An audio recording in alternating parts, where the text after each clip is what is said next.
When you start thinking of the end of your life or what's going to happen after your life or how long another lifetime is or how long eternity is or this type of thing, you can even get a little sick in the head. It's a hard thing to embrace, and the system is so huge that the higher you go, the more penetrating your direct perception and Surat become, the farther you can see. When you first start the path and get your second initiate, it's like the master gives you a pair of binoculars.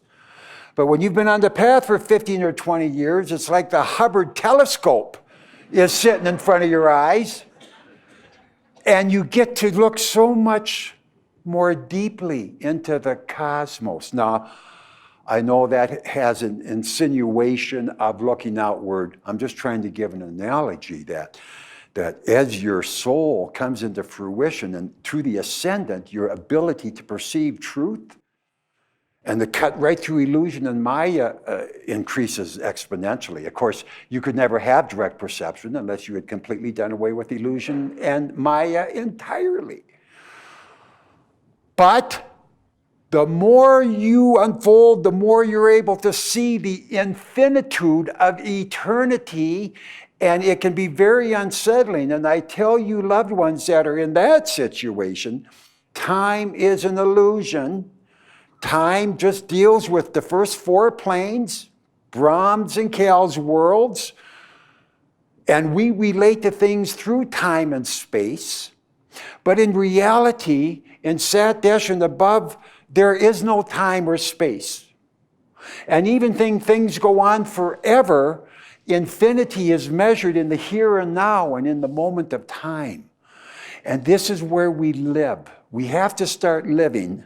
You have to start learning to live in just your nowness. That's all you're ever going to have. That's all you're ever going to have. If you say, Gary, things are going to be a lot better in a year. Okay, go ahead and wait your year. A year is up. Where am I? I'm in another now. It's another now. If I want to wait for a new lifetime, okay, fine. Blah, blah, blah, blah. New lifetime. Further ahead in time, yes. But a distinction without a difference. You're sitting right in the now again. Now's all you got. You say, well, Gary, where am I going to be once I get above the meshed worlds, matter, energy, space, and time?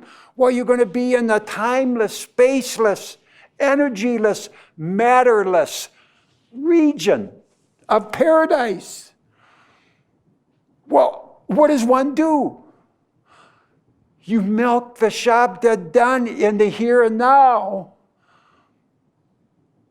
You live in the moment of time. Your ability to extract truth and beauty and bliss and joy just increases radically.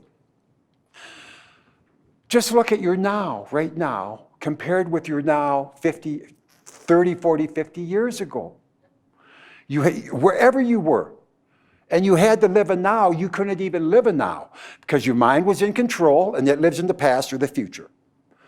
The mind's very uncomfortable with getting right in the now because you can see everything clearly. You're not running all over the place. So,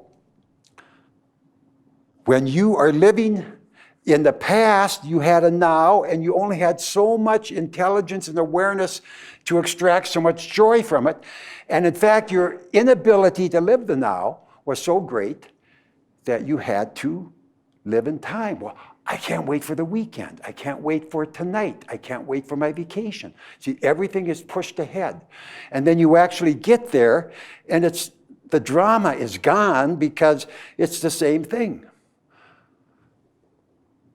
If you take where you're at now and you just sit in a chair and you don't have any trinkets or attachments there and you're not going to do nothing and you just say, I'm going to live the now, you should have developed the ability to start developing communion with the inner master, flashing on truth, having a rapport with the sound current, experiencing certain joys, blisses, ecstasies.